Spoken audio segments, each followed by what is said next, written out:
मेरे भाइयों, उस कपटी द्रोणाचार्य ने कहा, जब मुझे गुरु ठहराया है तो मुझे गुरु दक्षिणा दीजिए। भाइयों, एकलव्य ने कहा, गुरुजी मैं स्वीकार कर रहा हूँ, जो मांगोगे वही दूंगा। भाइयों देखिएगा कपटी क्या कह रहा है।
मेरे भाइयों, कहा गया और एकलव्य के साथ में द्रोणाचार्य ने धोखा किया। मेरे भाइयों ध्यान दीजिएगा, और राजाओं के साथ में छल हुआ, और किन किन राजाओं के साथ में हुआ। नंबर 1 राजा हरिश्चंद्र, नंबर 2 राजा बलिहिरण्यकश्यप, नंबर 3 मुचकुंद, नंबर 4 जालंधर, और नंबर 5 एकलव्य के साथ में द्रोणाचार्य ने धोखा किया। मेरे भाइयों कहा, और हारी बाजी अर्जुन को जिताई किसने? द्रोणाचार्य ने। और कहा, तुम्हारे समान कोई धनुधारी नहीं है। और उधर एकलव्य क्या कर रहे हैं? जो द्रोणाचार्य ने अंगूठा कटवाया था, बांधी पट्टी घाव में, सेक पड़ा तत्काल, राहत पाई दर्द से दिल में बड़ा। मेरे भाइयों, उसने अपने अंगूठा में पट्टी बांधी, और उसके अंगूठा में दर्द हुआ। तब पट्टी बांधकर उसने दर्द से राहत पाई, उसके दिल में बड़ा मलाल हुआ।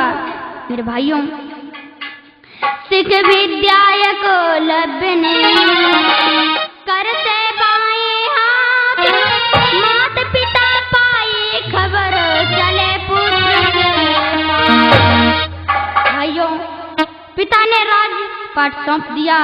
एकलव्य के साथ में कौरव पांडव बड़ा बैर रखते थे।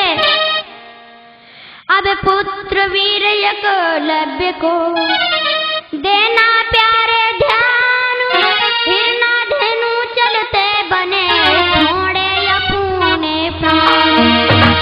मेरे भाइयों, अपने पिता का संस्कार किया और दिल में बहुत सोच हुआ। किसी ने कहा है,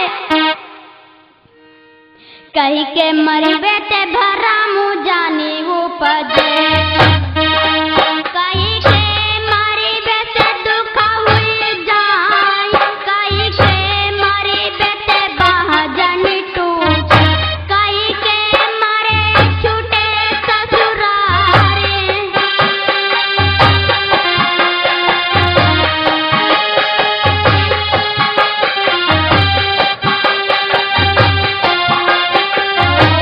बुला मरी बे भरा मुँह जाने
भाइयों, मेरे प्रिय भाइयों, इसी के साथ मैं मेरा परिचय गीत ध्यान दीजिएगा।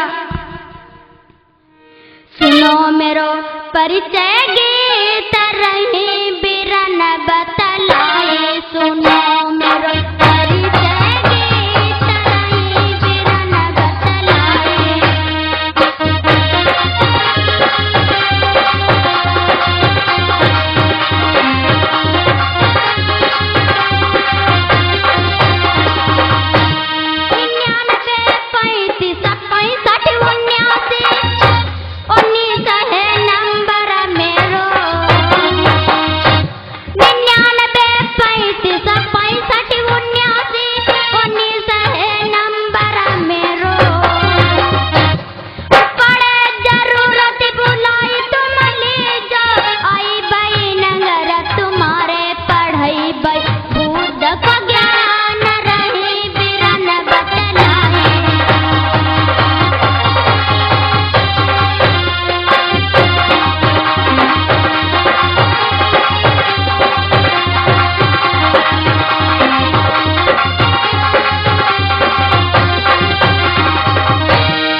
मेरे भाइयों और मेरे अतिथिगण, साथ देने वाले साथी, ये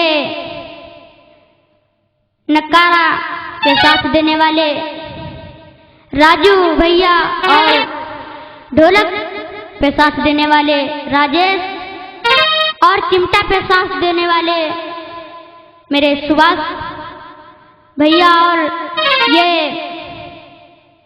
कैसियों पे साथ देने वाले सत्यपाल जी हैं। भाइयों ध्यान दीजिएगा। जरा सिंधु और श्री कृष्ण को युद्ध भयो भारी, और सके नहीं जब जीत करी भगवे की तैयारी, और सके नहीं जब जीत करी भगवे की तैयारी।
मेरे भाइयों, जिस समय जरासंध ने कृष्ण और अर्जुन के साथ में युद्ध किया तो कृष्ण और अर्जुन हार गए, तो मथुरा छोड़कर भगे और एकलव्य के पास शरण ली थी। उसी समय की बात है।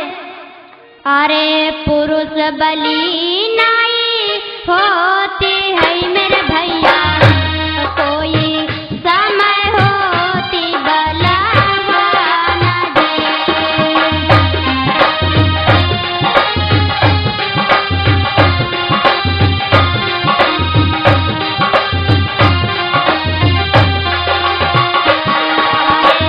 भीलन लूटे गोपिका मेरे भैया, कोई वही अर्जुन वही बाण दे।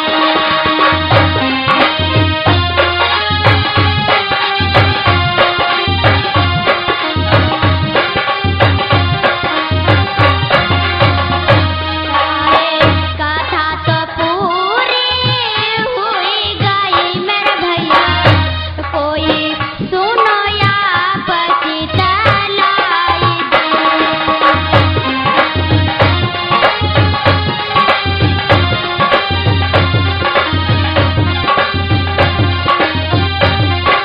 कथा तो पूरी हुई गई मेरे प्यारे, कोई सुनो या पछितलाई दे।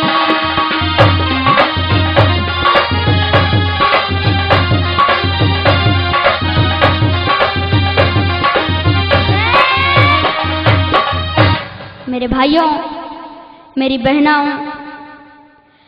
पुरुष बलि नहीं होता है और सबसे बड़ा बलवान होता है, समय बलवान होता है। मेरे भाइयों, ध्यान दीजिएगा।